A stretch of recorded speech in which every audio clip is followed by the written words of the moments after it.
दोस्तों, आज हम इस वीडियो में जानेंगे कि वो 5 स्त्रियां कौन हैं जो विवाहिता होने पर भी कन्याओं के समान पवित्र मानी गई हैं। आप सब इस वीडियो को अंत तक सुनिएगा। पुराण अनुसार ये 5 स्त्रियां हैं अहिल्या, द्रौपदी, कुंती, तारा और मंदोदरी। हिंदू धर्म से जुड़ी पौराणिक कथाओं में ज्यादातर प्रसिद्ध पात्र पुरुषों के ही हैं। पुरुषों को ही महायोद्धा, अवतार आदि का दर्जा दिया गया और उन्हीं से जुड़े चमत्कारों का भी वर्णन हुआ है। लेकिन उनके जीवन से जुड़ी महिलाएं, जिनके बिना उनका अपने उद्देश्य को प्राप्त करना तक मुश्किल था, उन्हें मात्र एक भूमिका में लाकर छोड़ दिया गया। पौराणिक स्त्रियां यही वजह है कि मंदोदरी को असुर सम्राट रावण की अर्धांगिनी के तौर पर, तारा को वाली की पत्नी के तौर पर, अहिल्या को गौतम ऋषि की पत्नी के रूप में, कुंती और द्रौपदी को पांडवों की माता और पत्नी के रूप में ही जाना जाता है। पंचकन्या हिंदू धर्म में इन 5 स्त्रियों को पंचकन्याओं का दर्जा दिया गया है। जिस स्वरूप में हम अपने पौराणिक इतिहास को देखते हैं, उसे विशिष्ट स्वरूप को गढ़ने का श्रेय इन स्त्रियों को देना शायद अतिशयोक्ति नहीं कहा जाएगा। पंचकन्याओं का जीवन, मंदोदरी, अहिल्या और तारा का संबंध रामायण काल से है, वहीं द्रौपदी और कुंती महाभारत से संबंधित है। ये 5 स्त्रियां दिव्य थी। एक से ज्यादा पुरुषों के साथ संबंध होने के बाद भी इन्हें बेहद पवित्र माना गया है। आइए जानते हैं कौन थी ये पंचकन्याएं और क्या था इनका जीवन। अहिल्या, गौतम ऋषि की पत्नी अहिल्या को अहल्या नाम से भी जाना जाता है। बहुत से लोग अहिल्या को पंचकन्याओं में सबसे प्रमुख मानते हैं। कई दस्तावेजों में यह उल्लेखित है कि अहिल्या को स्वयं ब्रह्मा ने बनाया था। वहीं कुछ दस्तावेज ये कहते हैं कि उनका संबंध सोमवंश से था। अहिल्या की खूबसूरती से स्वयं देवता इंद्र भी खुद को बचा नहीं पाए और एक बार उन्होंने ऐसा किया जिसका खामियाजा स्वयं अहिल्या को भुगतना पड़ा। एक बार गौतम ऋषि की अनुपस्थिति में देवराज इंद्र उनका वेश लेकर आश्रम में प्रवेश कर अहिल्या के सामने प्रणय निवेदन करते हैं। अहिल्या इंद्र की असलियत जानने के बाद भी उनके साथ संबंध स्थापित करती हैं।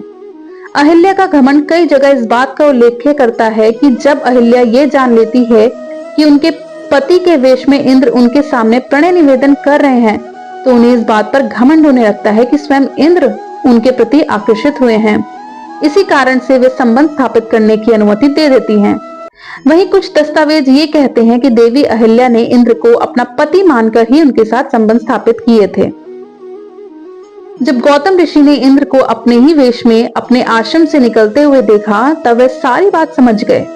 क्रोधावेग में उन्होंने अपनी पत्नी अहिल्या को पत्थर बन जाने का श्राप दिया और कहा कि जब तक स्वयं भगवान राम अपने पैरों से उन्हें नहीं छुएंगे, तब तक अहिल्या इंसानी रूप धारण नहीं कर पाएगी। यह श्राप देकर गौतम ऋषि तप करने के लिए हिमालय की ओर प्रस्थान कर गए। गुरु विश्वामित्र के साथ विचरण करते हुए राम ने गौतम ऋषि के सुनसान पड़े आश्रम पहुंचे, जहां उन्हें अहिल्या रूपी पत्थर दिखा। विश्वामित्र ने राम को सारी घटना सुनाई, जिसे सुनकर राम ने अहिल्या का उद्धार किया। किष्किंधा की महारानी और वाली की पत्नी तारा का पंचकन्याओं में दूसरा स्थान है। कुछ ग्रंथों के अनुसार तारा बृहस्पति की पौत्री थी, तो कुछ के अनुसार समुद्र मंथन के समय निकली मणियों में से एक मणि तारा थी। तारा इतनी खूबसूरत थी कि देवता और असुर सभी उनसे विवाह करना चाहते थे। वाली की पत्नी तारा, वाली और सुषेण मंथन में देवताओं के सहायक के तौर पर मौजूद थे। जब तारा क्षीर सागर से निकली, तब दोनों ने ही उनसे विवाह करने की इच्छा प्रकट करी। वाली तारा के दाहिनी तरफ खड़े थे और सुषेण उनकी बाईं ओर। तब विष्णु जी ने इस समस्या का हल किया कि जो व्यक्ति कन्या की दाहिनी ओर खड़ा होता है, वह उसका पति और खड़ा होने वाला उसका पिता होता है। ऐसे में वाली को तारा का पति घोषित किया गया। सुग्रीव के साथ युद्ध, असुरों के साथ युद्ध के दौरान वाली के मृत्यु को प्राप्त जैसी अफवाह उड़ने पर सुग्रीव ने वाली की पत्नी के साथ विवाह कर खुद को किष्किंधा का सम्राट घोषित कर दिया। लेकिन जब वाली वापस आया, तब उसने अपने भाई से राज्य और अपनी पत्नी को हासिल करने के लिए आक्रमण कर दिया।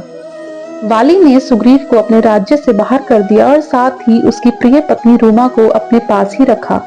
जब सुग्रीव को राम का साथ प्राप्त हुआ, तब उसने वापस आकर फिर वाली को युद्ध के लिए ललकारा।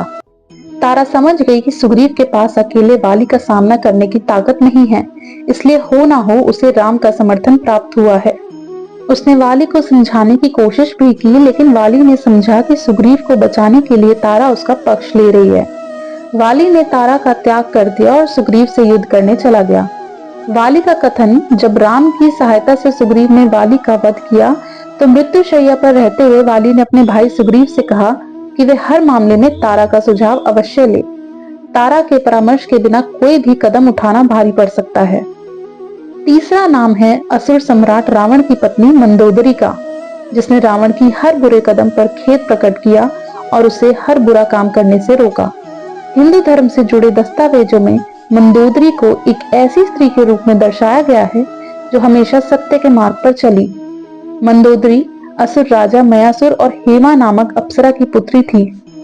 मंदोदरी की सुंदरता पर मुग्ध होकर रावण ने उससे विवाह किया था। रावण की नजरअंदाज की 5 कन्याओं में से एक मंदोदरी को चिरकुमारी के नाम से भी जाना जाता है। मंदोदरी अपने पति द्वारा किए गए बुरे कर्मों से अच्छी तरह वाकिफ थी। वह हमेशा रावण को यही सलाह देती थी कि बुराई के मार्ग को त्याग कर सत्य की शरण में आ जाए, लेकिन अपनी ताकत पर गुमान करने वाला रावण ने कभी उसकी बात नहीं मानी। सीता को श्राप। रावण की मृत्यु के पश्चात भगवान राम के कहने पर विभीषण ने मंदोदरी से विवाह किया था। कुछ ग्रंथों में यह भी उल्लेख मिलता है कि मंदोदरी ने सीता को यह श्राप दिया था कि उसका पति उन्हें त्याग देगा। रामायण काल के बाद चौथा नाम आता है कुंती का, हस्तिनापुर के राजा पांडु की पत्नी और 3 ज्येष्ठ पांडवों की माता। कुंती को ऋषि दुर्वासा ने एक ऐसा मंत्र दिया था जिसके अनुसार यह जिस भी देवता का ध्यान कर उस मंत्र का जाप करेंगी, वह देवता उन्हें पुत्र रत्न प्राप्त करेगा। मंत्र का प्रभाव, कुंती को इस मंत्र के प्रभावों को जानना था, इसलिए एक दिन उन्होंने भगवान सूर्य का ध्यान कर उस मंत्र का जाप आरंभ किया। सूर्य देव ने प्रकट हुए और उन्हें एक पुत्र प्रदान किया। वह पुत्र कर्ण था, लेकिन उस समय कुंती अविवाहित थी, इसलिए उन्हें कर्ण का त्याग करना पड़ा। पांडु की मौत। स्वयंवर में कुंती और पांडु का विवाह हुआ। पांडु को एक ऋषि द्वारा यह श्राप मिला हुआ था कि जब भी वह किसी स्त्री का स्पर्श करेगा उसकी मृत्यु हो जाएगी। पांडु की मृत्यु के पश्चात कुंती ने धर्मदेव को याद कर उनसे युधिष्ठिर, वायुदेव से भीम और इंद्रदेव से अर्जुन को प्राप्त किया। माद्री की प्रार्थना। पांडु की दूसरी पत्नी माद्री ने कुंती से इस मंत्र का जाप कर पुत्र प्राप्त करने की अनुमति मांगी, जिसे कुंती ने स्वीकार कर लिया। अश्विनी कुमार को याद कर माद्री ने उससे नकुल और सहदेव को प्राप्त किया। द्रौपदी। महाभारत की नायिका द्रौपदी भी 5 कन्याओं में से एक है। 5 पतियों की पत्नी बनने वाली द्रौपदी का व्यक्तित्व काफी मजबूत था। स्वयंवर में अर्जुन को अपना पति स्वीकार करने वाली द्रौपदी को कुंती के कहने पर 5 भाइयों की पत्नी बनकर रहना पड़ा। काली का अवतार द्रौपदी को वेद व्यास ने यह वरदान दिया था कि 5 भाइयों की पत्नी होने के बाद भी उसका कौमार्य कायम रहेगा। प्रत्येक पांडव से द्रौपदी को एक एक पुत्र रत्न की प्राप्ति हुई। चौपड़ के खेल में हारने के बाद जब पांडवों को अज्ञातवास और वनवास की सजा हुई, तब द्रौपदी ने भी उनके साथ सजा का पालन किया। कुरुक्षेत्र के युद्ध में अपने पुत्र, पिता और भाई को खोने वाली द्रौपदी को कुछ ग्रंथों में मां काली तो कुछ में धन की देवी लक्ष्मी का अवतार भी कहा जाता है। दोस्तों, मैं आशा करती हूँ कि आप सबको यह वीडियो पसंद आया होगा। ऐसे और ज्ञान के लिए इस चैनल को सब्सक्राइब करें और ज्यादा से ज्यादा इस वीडियो को शेयर करें, लाइक करें। तो मिलते हैं एक नई वीडियो के साथ। धन्यवाद।